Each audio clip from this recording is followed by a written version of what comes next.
మన ప్రభువైన యేసుక్రీస్తు నామములో మీ అందరికీ శుభములు తెలియచేస్తూ ఉన్నాను.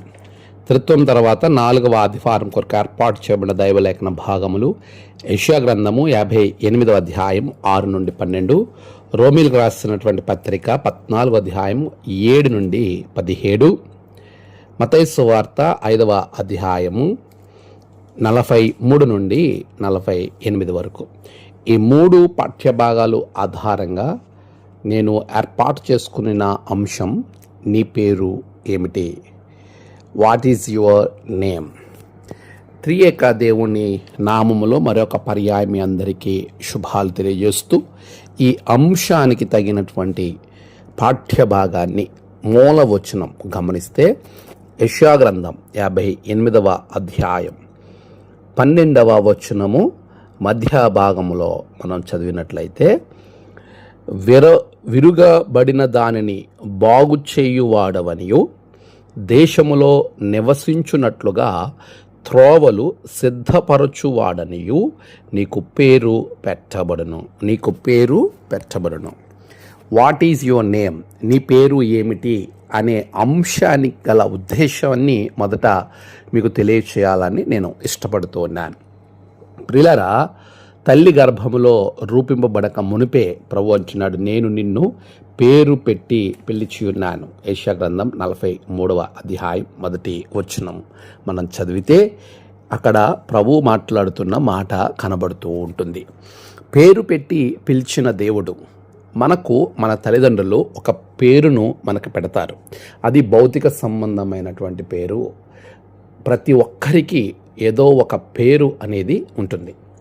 ఆ పేరును మనము సార్థకము చేసుకోవాలి. తెలియని వ్యక్తులను మనం పరిచయం చేసుకున్నప్పుడు నీ పేరు ఏమిటి అని అడుగుతాం. అయితే నీవు గొప్ప పేరును, మంచి పేరును సంపాదించుకోవడానికి ఏమి చేయాలి అనే అంశముతో ఈరోజు మీ ముందుకు రావడం జరిగింది. నీ పేరు ఏమిటి అంటే, నీకున్న పేరేమిటి, నీ పేరు ఏమిటి అనే దానికి గల ఉద్దేశం ఏంటంటే, నేను ఏమి మీతో పంచుకోవాలి, ధ్యానం చేయాలని ఇష్టపడుతున్నానంటే, నీకున్నటువంటి ఆ గొప్ప పేరు, ఏ పేరు నీవు కలిగి ఉన్నావో దానిని గురించి ఒక్కసారి ప్రతి ఒక్కరు కూడా ఆలోచన చేయాలి. మనం పుట్టిన మొదలుకొని ప్రభు పిలుపు అందుకునే వరకు కూడా అనేక రకాలుగా మన జీవితంలో మనము ఎన్నో అప్ అండ్ డౌన్స్ అనేవి మనకు కలుగుతూ ఉంటాయి. నీ పేరు ఏమిటి, మంచి పేరా లేక చెడ్డ పేరా? అంటే వాట్ ఈజ్ యువర్ నేమ్ అంటే కేవలము మన భౌతిక సంబంధంగా మన తల్లిదండ్రులు పెట్టిన పేరును గురించి ఆలోచన చేయొద్దు ఈరోజు. దీన్ని మరోలాగా మనం ఆలోచన చేస్తే, నీ పేరు ఏమిటి అనే దానిలో భావాన్ని లేకపోతే లోతైన అర్థాన్ని మనం ధ్యానం చేయటానికి ప్రభు ఇచ్చినటువంటి ఈ శ్రేష్టమైన సమయాన్ని మనము ప్రభువులో మనము సరి చేసుకోవడానికి, ప్రభువుతో మనము దగ్గరగా జీవించడానికి ప్రభు ఇస్తున్నటువంటి ఒక మంచి అవకాశముగా నేను ఎంచుతూ ఉన్నాను. పిల్లరా, నీ పేరు ఏమిటి అనే దానిలో దాగి ఉన్న పరమార్థాన్ని మనం చూస్తే, నీకు ఎలాంటి పేరుంది, మంచి పేరా లేక చెడ్డ పేరా? మంచి పేరు అనేది ఐశ్వర్యము కంటే అది కోరదగినది. సామెతలు 22 మొదటి వచనాన్ని మనము చూస్తే, సామెతలు కానీ ప్రసంగి అంటూ ఉన్న మాట 22వ అధ్యాయములో మొదటి వచనాన్ని, గొప్ప ఐశ్వర్యము కంటే మంచి పేరును వెండి బంగారముల కంటే దయను కోరదగినవి. ఈ లోకంలో ప్రతి మనిషికి ఒక పేరు ఉంటుంది. అయితే దేవుడు అడిగే ప్రశ్న ఏమిటంటే, నీ పేరు ఏమిటి అంటే, నీ పేరు ఎలా ఉంది, నీకున్న పేరు, దేవుడు ఇచ్చినటువంటి జీవితానికి నువ్వు ఎలాంటి పేరును సంపాదించుకున్నావు అనే దానిని గురించి మనం వాట్ ఈజ్ యువర్ నేమ్ అనే దానిలో కేవలము భౌతిక సంబంధమైన పేరు కాదు, నీవు కలిగి ఉన్న పేరు, నీ పేరు ఎలా ఉంది అనే దానిని కొద్దిగా మనం ఆలోచన చేయాలి. యెషయా గ్రంథం 58వ అధ్యాయం 6 నుండి 12 వచనాలు మీరు చదివితే, మీరు ఆ భాగాన్ని కనుక చారిత్రాత్మకంగా మనం జ్ఞాపకం చేసుకుంటే, ఇశ్రాయేలీలు ఉపవాసం చేస్తున్నారు కానీ వారి జీవితంలో ప్రేమ లేదు, న్యాయం లేదు, కనికరం లేదు. నేను కోరేది మీరు మంచిగా జీవించటము, అలా చేయటం ద్వారా మాత్రమే మీరు చేసే ఆరాధనను నేను అంగీకరిస్తాను, మీరు చేసే ఉపవాసాన్ని నేను అంగీకరిస్తాను అని ప్రభు చెబుతూ ఉన్నాడు. ఈరోజు చాలామంది ప్రార్థనలు చేస్తారు, చాలామంది విశ్వాసంలో ఉంటారు, కానీ వారి బాధ్యతను వారు మర్చిపోతారు. పొరుగువారిని బాధించడంలో, పొరుగువారిని హింసించడంలో, పొరుగువారిని ఇబ్బంది పెట్టేవారిగా చాలామంది మన చుట్టూ కనపడడం అనేది మనం చూస్తూ ఉన్నాం. ప్రియులారా, అది మంచి పేరు అనిపించుకోదు. రేవు దాటిన తర్వాత ఆ దాటినటువంటి వస్తువు ఏదైతే ఉందో, సాధనం ఏదో ఉందో, దాన్ని వదిలించుకునే ప్రయత్నం చేసే స్వభావము చాలాసార్లు ఇశ్రాయేలీలో చూడడము మనం గమనిస్తాం. నేటి ప్రజల్లో కూడా అది మనము గమనిస్తాం. నీ పేరు ఏమిటి, నీ పేరు ఎలా ఉంది అంటే, తల్లిదండ్రులు పెట్టిన పేరుకు తగినటువంటి జీవితం మనం జీవించాలి. అందుకే భక్తుడు అంటాడు, నీ పేరైనా మార్చుకో, నీ బ్రతుకైనా మార్చుకో. అలెగ్జాండర్ ది గ్రేట్ ప్రపంచాన్ని జయించినటువంటి వాడు. ఆయన ప్రపంచము చక్రవర్తిగా, ప్రపంచాన్ని జయించిన వానిగా ఆయన ప్రారంభ దినాలలో ఒక సైనికుడు వచ్చి, మీరు ఎలా ఎంత ప్రపంచాన్ని జయించగలిగారు అని అడిగినప్పుడు వెంటనే ఆయన అడిగినటువంటి మాట, నీ పేరేమిటి అని అడిగితే, నా పేరు అలెగ్జాండర్ అని చెప్పాడు. అంటే శత్రువును చూసి పారిపోయేటువంటి మనస్తత్వము అతనిలో చూసినటువంటి అలెగ్జాండర్. శత్రువు వస్తున్నాడు, భయపడి మనం వెనక్కి వెళ్ళిపోదామంటే, లేదు లేదు ముందుకు వెళ్ళాలని అలెగ్జాండర్ చెప్పినప్పుడు జరిగిన ఈ సంభాషణలో, నీ పేరేంటి అని అడిగితే అలెగ్జాండర్ అనగానే, అలెగ్జాండర్ ది గ్రేట్, నీ పేరైనా మార్చుకో, నీ బ్రతుకన్నా మార్చుకో అని చెప్పడం. చాలామంది పేరు మాత్రం సత్యం అని ఉంటుంది, వారి జీవితంలో సత్యమే ఉండదు. వారు చాలా మంచి అర్థాలు కలిగిన పేర్లు పెట్టుకుంటారు. యోధా అనగా స్తుతి, దేవుణ్ణి స్తుతించేవాడు, కానీ దేవుణ్ణి అప్పగించేశాడు ఇస్కరియోతు. ఈరోజు ప్రియులారా, మన జీవితాల్లో మన పేరు చాలా చక్కగా ఉంటుంది, పేరుకు తగిన జీవితము జీవించని వారు అనేక మంది మన చుట్టూ మనకు కనబడుతూనే ఉంటారు. చెడ్డ పేరును తీసుకొచ్చినటువంటి వారు మంచిగా జీవించిన వారి కాదు. వారి జీవితంలో పేరు మాత్రం చాలా మంచిగా ఉంటుంది. కయీను, అననీయ, సప్పీరా, వీరందరూ కూడా మంచి మంచి పేర్లు కలిగి ఉన్నప్పటికీ కూడా దేవునికి వ్యతిరేకంగా పేరుకు తగినటువంటి జీవితం వారు జీవించలేకపోయారు. ప్రియులరా, మరి నీవు ఎలా జీవిస్తున్నావు? నీ పేరుకు తగినటువంటి జీవితము నువ్వు జీవిస్తున్నావా? నిన్ను పేరు పెట్టి పిలిచిన దేవుణ్ణి నువ్వు మర్చిపోతున్నావా? ఆయన నీకు పేరు పెట్టి ఉన్నాడు, ఆయన నిన్ను పేరు పెట్టి పిలిచాడు, మంచి పేరు నీకు ఇస్తానన్నాడు. జెఫన్యా 3:19-20 అంటాడు, మంచి పేరును వారికి నేను రప్పింతును. ఎప్పుడు మనకు మంచి పేరు వస్తుంది? మన పేరు పెట్టిన పేరుకు సార్థకత ఎప్పుడు వస్తుంది? ఫలించడి కొమ్మ యోసేపు, ఆ పేరు ఎప్పుడు సార్థకతలోకి వచ్చింది అండి? చాలా శ్రమల గుండా ప్రయాణం చేశాడు. ఫలింపుందా యోసేపుకి? అన్నలో చంపాలనుకున్నారు. అదే నన్ను ఫలించడి కొమ్మ, ఆశీర్వాద కొమ్మ అని పేరు పెట్టారు. నా పేరేంటి ఎలా ఉంది? పేరుకి తగినట్టుగా నా జీవితం లేదేంటి అని కృంగిపోలేదు యోసేపు. తన జీవితం దేవునికి సమర్పించుకున్నాడు. ఈరోజు నీ పేరేమిటి అని నేను అడిగే ప్రశ్నలో దాగి ఉన్న భావం ఏంటంటే, నీ జీవితం ఎలా ఉంది? నీ పేరుకు తగినట్టుగా ఉందా? దేవుడి నామాన్ని మహిమపరిచేదిగా ఉందా? ఇక్కడ ఏం పేరు పెడతానంటున్నాడంటే దేవుడు, నువ్వు విడుదలనిచ్చేవానిగా నిన్ను పెడతాను నేను, అంత గొప్పవాణి, అలాంటి పేరు నీకు రాబోతా ఉంది అని చెప్తా ఉన్నాడు. విరగబడిన దానిని బాగు చేయువాడు అనియు, దేశములో నివసించున్నట్లుగా త్రోవలు స్థిరపరచువాడనియు నీకు పేరు పెట్టబడును. అలాంటి పేరు కావాలి కదండి మనకి. బహుశా మనకున్న పేర్లు ఉంటాయి, ఆ పేర్లు కాదు, మంచి పేరు సెలెక్ట్ చేసుకుంటాం మనం. మంచి అర్థం ఉండే పేరును సెలెక్ట్ చేసుకుంటాం. కొంతమంది తల్లిదండ్రులు పెట్టిన పేరు నచ్చక పేరు మార్చుకున్నటువంటి పిల్లలు కూడా లేకపోలేదు. పేరు మారితే సరిపోదు, బ్రతుకు మారాలి. పేరు ఒకటే మారితే సరిపోదు, బ్రతుకు మారాలి. మన పేరుకు తగినట్టుగా మన దేవుని పేరు నిలబెట్టేవారిగా మన పేరు ఉండాలి, మన బ్రతుకు ఉండాలి. మన తల్లిదండ్రుల పేర్లు నిలబెట్టేదిగా ఉండాలి, మన బ్రతుకు ఉండాలి. మన కుటుంబ పేరును నిలబెట్టేదిగా ఉండాలి. అప్పుడే నీకు పెట్టిన పేరు సార్థకతం అవుతుంది. దేవుడు నీకు ఇస్తున్నటువంటి మంచి పేరు నిలబడుతుంది, అది నువ్వు పొందుకుంటావు. అది ఎలా జరుగుతుంది అంటే చారిత్రాత్మక నేపథ్యంలో యెషయా గ్రంథంలో ఇశ్రాయేల్ ప్రజలు ఆరాధన నోటితో చేస్తున్నారు, మనసుతో కాదు. రోమా సంఘములో ఆహార విషయాల్లో విభేదాలు వచ్చాయి. తిండి కొరకు దేవుణ్ణే వదిలేసినటువంటి వారు కనబడతా ఉన్నారు. అంతేకాదు ఇక్కడ పొరుగువాడిని ప్రేమించలేనటువంటి వారిగా యేసుప్రభు వారు చూసిన వారికి కొండ మీద ఒక ప్రసంగాన్ని ఇస్తూ ఉన్నాడు. మంచి పేరు దేవుని దగ్గర నుండి వస్తుందండి. చెడ్డ పేరు ఎవరి స్వార్థాల వల్ల కలుగుతూ ఉంటుంది. దానికి సంబంధించినటువంటి ఈ అద్భుతమైనటువంటి సందేశంలో మనం నేర్చుకోదగ్గ మొట్టమొదటిది, మంచి పేరు సంపాదించడానికి ఒక 4 లక్షణాలను గురించి మీకు నేను జ్ఞాపకం చేస్తాను. మొదటిది యెషయా గ్రంథం 58:6 అంటాడు, బంధింపబడిన వారిని విడుదల చేయటం. బంధకంలో ఉన్న వారికి విడుదలనివ్వాలి మనం. విలియం విల్బర్ ఫోర్స్ దాస్య వ్యవస్థను నిర్మూలించడానికి ఆయన జీవితం అంతా శ్రమించాడు.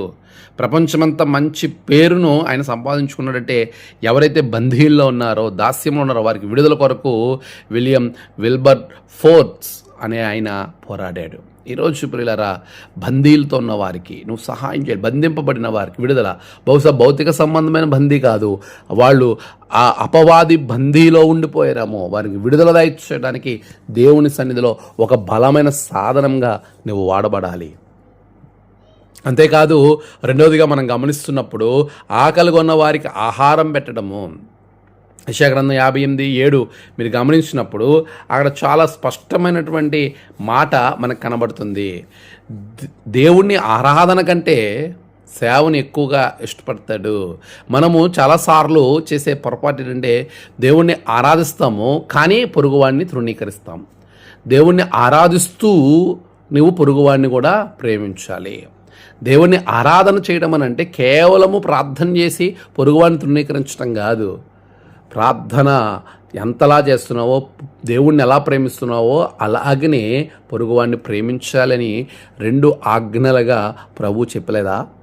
ఈరోజు నీ పేరు మంచి పేరుగా మారాలంటే, నీ గొప్ప పేరు నీకు రావాలి అని అంటే, దేవుని చేత నువ్వు స్థిరపరచువాడవుగా నువ్వు నిలబడాలనంటే, బంధింపబడిన వారు, ఆత్మీయ బంధకాలు ఉన్న వారికి విడుదల, ఆకలితో ఉన్న వారికి సేవ చేయడం అనేది చాలా ముఖ్యం. అందుకే యాకోబు అంటాడు, యాకోబు పత్రికలో 1వ అధ్యాయములో ఆయన అంటాడు, ఇదిగో నిజమైన భక్తి ఏదనగా అని చెబుతూ, దిక్కులేని పిల్లలను విధవరాండ్లను వారి ఇబ్బందులలో పరామర్శించుటయు ఇహలోక మాలిన్యము తనకంటకుండా తాను కాపాడుకున్నట్టు. అంటే మనల్ని మనం కాపాడుకుంటూనే ఎదుటివానికి సహాయం చేయడమే నిజమైన భక్తి. యాకోబు 1:27 చెప్తూ ఉన్నాడు. ఈరోజు మరి అలాంటి సేవా దృక్పథం నువ్వు కలిగి ఉన్నావా? మూడోది మనం చూడాలి, సహోదరునికి అభ్యంతరము కలిగించకుండా ఉండడం. రోమీయులకు రాసిన పత్రిక 14:13-17 నీ మాట, నీ ప్రవర్తన ఎలా ఉంటుంది? ఇక్కడ మీరు రోమే పత్రికలో మీరు గమనిస్తే చాలా ఆశ్చర్యానికి నన్ను లోను చేసినటువంటి అంశాలు. ఒకటి, భోజనం గురించి దేవుణ్ణి పొరుగువాడిని ఇద్దరిని ప్రక్కన పెట్టినటువంటి సందర్భం. 15వ వచనం 14వ అధ్యాయము 15వ వచనాన్ని మీరు చదివితే, రోమీయులకు రాసిన పత్రిక 14వ అధ్యాయంలో 15వ వచనంలో అంటున్నాడు ఇక్కడ, నీ సహోదరుడు నీ భోజన మూలముగా దుఃఖించినలా నీవికను ప్రేమ కలిగి నడుచుకున్నవాడు కావు. 20వ వచనం అంటాడు, భోజనము నిమిత్తము దేవుని పనిని పాడు చేయకుడి. అఫ్కోర్స్ మన యొక్క పాఠ్యభాగం 17 వరకే ఉన్నప్పటికీ కూడా ఈ సందర్భాన్ని మీరు చూస్తే ఇక్కడ భోజనానికి ప్రాధాన్యత ఇచ్చేవారు ఎక్కువ మంది నేడు సంఘాల్లో ఉన్నారు. విషయం ఏంటంటే, ఫిలిప్పీ పత్రికలో ఏమంటాడంటే, వారి కడుపే వారికి దేవుడు, అంటే దేవుణ్ణి కూడా ప్రక్కన పెట్టి తిండికి ప్రాధాన్యత ఇచ్చేవారు చాలామంది లేకపోలేదు. భోజనాల గురించి గొడవలు సంఘాల్లో అవ్వట్లేదండి ఈ రోజుల్లో. చాలా సంఘాల్లో భోజనాల గురించే గొడవలు, చాలా ఫంక్షన్స్లో భోజనాల గురించి, భోజనాల దగ్గరే గొడవలు. దానివల్ల దేవుని నామము, ఆయనకు ఉన్నటువంటి మంచి పేరు పోతుంది. అలాంటి విషయాలను చాలా జాగ్రత్తగా మనము దేవుణ్ణి ఆరాధించే విషయాల్లో, స్తుతించే మన మాట, ప్రవర్తన చాలా జాగ్రత్తగా ఉండాలి. అపొస్తలుడైన పౌలు యూదులకు యూదుడిగా, గ్రీకులకు గ్రీకుగా ఆయన అయ్యాడు. ఎవరికీ అభ్యంతరంగా ఆయన లేడు. ఆయన ప్రవర్తనను మార్చుకున్నాడు. ఈరోజు భోజనాల గురించి దేవుణ్ణి అవమానపరిచేవారు చాలామంది, పొరుగువాడిని తృణీకరించేవారు చాలామంది. ప్రియులారా, అలాంటి వారి మంచి పేరు కాదు, చెడ్డ పేరు వారికే కాదు, వారి వలన దేవునికి కూడా చెడ్డ పేరు. మరి దేవుడు నీకు మంచి పేరునిస్తానంటున్నాడు. మరి ఇప్పుడు నీ పేరు ఎలా ఉంది? నీ పేరేంటి? నీకు సొసైటీలో నీ పేరు చెప్పిన వెంటనే ప్రజల్లోకి వచ్చేది ఏంటి? వాడికా, వారా, అతనా, ఆమె అని నిన్ను గురించి నీ పేరు ఎదుటివాడు విన్న వెంటనే వారిలో వచ్చే ఫస్ట్ అభిప్రాయము ఏంటి? ఎలా ఉంది నీ పేరు? నీ సంఘంలో ఎలాంటి పేరు కలిగి ఉన్నావు నువ్వు? నీ కుటుంబంలో ఎలాంటి పేరు కలిగి ఉన్నావు? సమాజంలో ఎలాంటి పేరు కలిగి ఉన్నావు? పేరును పాడు చేసుకోవద్దు.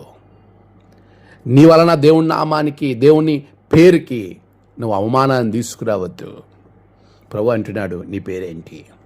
ఆదామా నువ్వు ఎక్కడున్నావు అని ఆ రోజు తన స్థితిని జ్ఞాపకం చేసిన దేవుడు ఈరోజు నీ పేరు అంటే నీ జీవితము ఎలా ఉంది అని జ్ఞాపకం చేస్తున్నాడు. నీ పేరు ఎలా ఉంది? మంచిగా ఉందా? నీ పేరు మంచిగా పలుకుతున్నారా? నీ పేరు విన్న వెంటనే కొంతమంది పేర్లు మనం వినగానే వారండి మహానుభావులండి, వారండి దయాదాక్షిణ్యమూర్తులండి, వారండి అడిగిన వాడికి లేదనకుండా చేస్తారండి. వారి పేరు విన్న వెంటనే మదిలో ఒక రకమైన ప్రశాంతత వస్తుంది. మరికొంతమంది ఉంటారు పేరు వినకముందే వినకముందే తేళ్ళు జర్లు పాకినట్లుగా చాలా కోపోద్రోకులైపోతారు. ఈరోజు నీ పేరును ప్రజలు విన్నప్పుడు ఏమనుకుంటున్నారు? పిల్లరా, నీ పేరు ఎలా ఉంది? మన పేరు మంచిగా ఉండాలి అని అంటే మనం చేయాల్సినవి ఏంటి తెలుసా? బంధింపు వారికి విడుదల, ఆకలిగా ఉన్న వారికి ఆహారం పెట్టడం, మనం ఇతరులకు అభ్యంతరంగా లేకపోవటం, అంతేకాదు శత్రువులను ప్రేమించడం. మత్తయి 5:44. ఇది నిజమైన క్రైస్తవుని గుర్తింపు. సంఘ పెద్దయిన స్టెఫెన్ని మీరు చూడండి. స్టీఫెన్ తన రాళ్లతో కొడుతున్న వారిని సైతం కోపంతో ఎదురు ఊగిపోయి ఏదో క్షమించలేదు కానీ క్షమించమని అడిగాడు. ఈరోజు మనము ఎలా ఉంటున్నామండి? మనిషి పోవాలని ఎప్పుడు కోరుకోకూడదండి, మారిపోవాలని కోరుకోవాలి. యేసుప్రభువు వారు నేర్పించింది మనకదే. బహుశా సొసైటీ, సమాజము, నీ చుట్టూ ఉన్నవారు నేను చేతగాని వారు అనుకోవచ్చు. అనుకోని యేసుప్రభువు అనుకున్నారు నువ్వు నేను ఎంత. కానీ ఇప్పుడు అదే నామం అనగా అదే పేరు అన్ని నామాల కన్నా పైనామంగా చేయబడ్డానికి గల కారణం ఏంటి తెలుసా? మనిషి ఎవరు పోవాలని ఆయన కోరుకోలేదు, అందరూ మారాలని, మారిపోవాలనే కోరుకున్నాడు. ఒక వ్యభిచారం చేసిన స్త్రీని పట్టబడితే అదే మనముంటే మనమైతే ఏం చేస్తామంటే ఎవరైనా తప్పులో దొరికిన వారిని వెంటనే మనం నిందించడానికి ప్రయత్నం చేస్తాం. కానీ తప్పు తెలుసుకుని మారాలని, మరలా తిరిగి తప్పు చేయకుండా ఉంచాలని ప్రభు ఆమెను సరిచేశాడు. తన మీదకి వస్తున్న శత్రువులను సిలువ మీద పలికాడు. వీరేం చేస్తున్నారో వీరెరుగరు, వీరిని క్షమించు. ఈయన పలికిన మాట అక్కడ నెరవేర్చాడు. ఆయన ఎవరైతే సిలువ వేశారో, ఎవరైతే శత్రువులుగా ఉన్నారో వారిని క్షమించిన ప్రభువు ఈరోజు నీతో మాట్లాడుతున్నాడు. నీవు నీ శత్రువులను క్షమించు, ప్రేమించు. అప్పుడు నీ పేరు చాలా గొప్పగా ఉంటుంది. నేను నీకు మంచి పేరునిస్తాను, నువ్వు స్థిరపరచువాడుగా ఉంటావు. నీకు అలాంటి పేరు నేను నీకు పెడతాను. దేవుడు పెడుతున్నాడు. ఈ 4 విషయాలు బంధింపబడిన వారు, ఆత్మీయ బంధకాలు ఉన్న వారికి నువ్వు సహాయంగా ఉండు, ఆకలి ఉన్న వారికి సహాయంగా ఉండు, సహోదరునికి ఏమాత్రం అభ్యంతరంగా ఉండొద్దు, నువ్వు శత్రువులను ప్రేమించు. అంతేకాదు మరో 3 విషయాలు మనం ఆలోచన చేస్తే చెడ్డ పేరు తెచ్చేటువంటి లక్షణాలు మనకి ఎందుకు చెడ్డ పేరు వస్తుందంటే కపట ఆరాధన వలన మనకి చెడ్డ పేరు దేవుని దృష్టిలో వస్తుంది. అననీయ సప్పీరా చూడండి, బయటికి మంచిగా దానం ఇస్తున్నట్టు కలరింగ్ ఇచ్చారు. అందరూ సొసైటీలో ఏమనుకుంటారంటే అందరూ అబ్బా భలే డబ్బులు ఇస్తున్నారులే వీళ్ళు అనుకుంటారు. కానీ అక్కడ ఏంటి క్రైటీరియా? అమ్మిందంతా ఇవ్వాలి, కానీ కొంత దాచుకున్నారు. చాలామంది సేవ చేస్తారు, కానీ ఆ సేవను దేవునికి వ్యతిరేకంగా చేస్తున్నావేమో జాగ్రత్త. నువ్వు మనుషులను మోసం చేస్తున్నావా? కాదు, పరిశుద్ధాత్మను మోసం చేస్తున్నావు. అది ఖచ్చితంగా శిక్షకు పాత్రుడుగా మారుతావు, శిక్షకు పాత్రురాలుగా మారుతావు. జాగ్రత్త.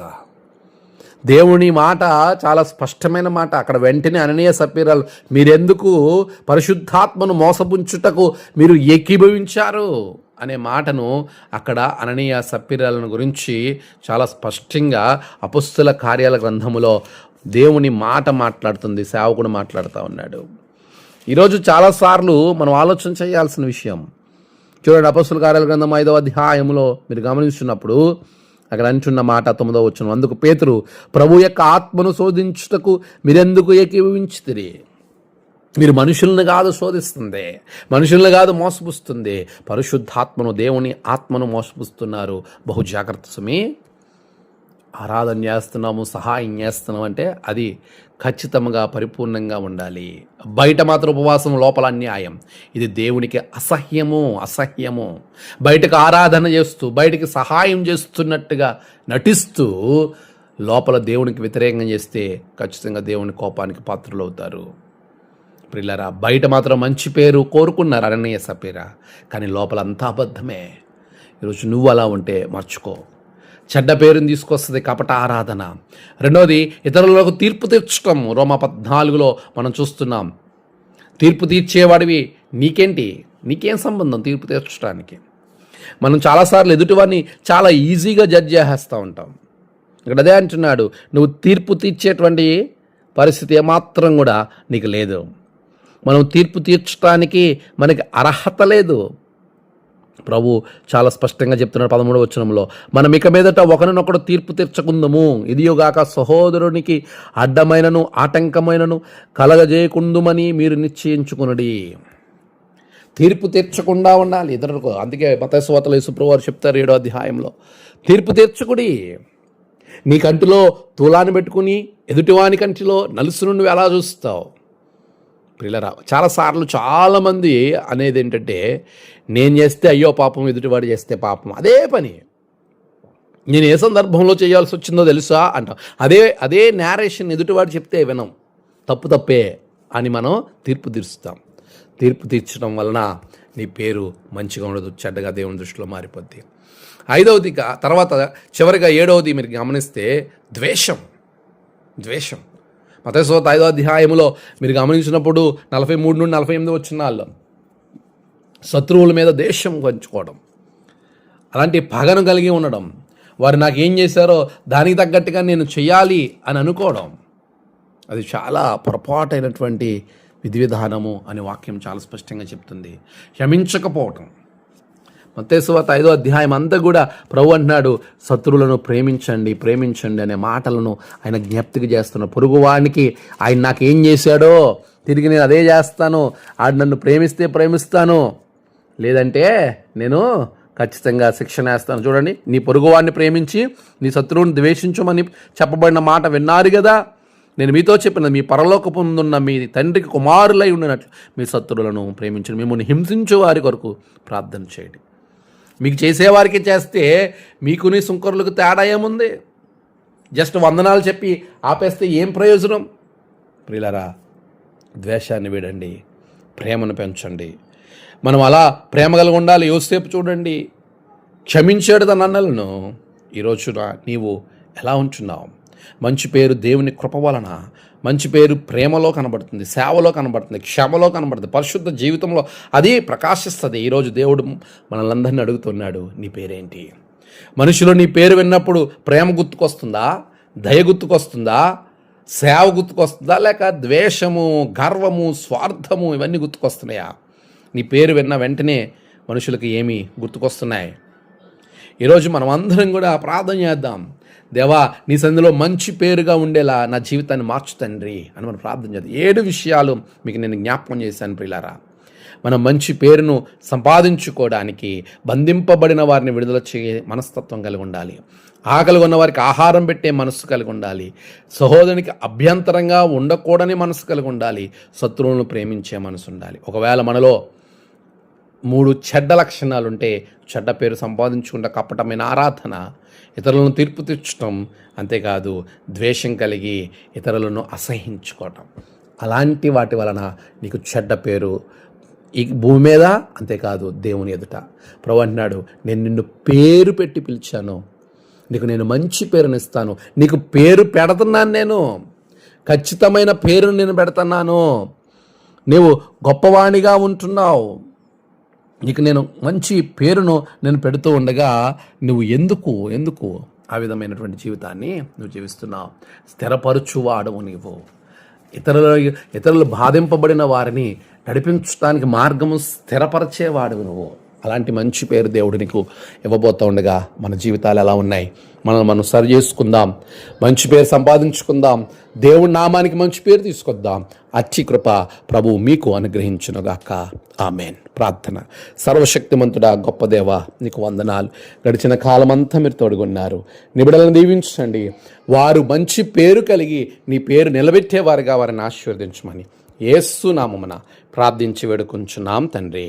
ఆమెన్. తండ్రి, కుమార, పరిశుద్ధాత్మ త్రియేక దేవుని దీవెన ఆశీర్వాదం మీ అందరికీ తోడుగొండి నడిపించునుగాక. ఆమెన్.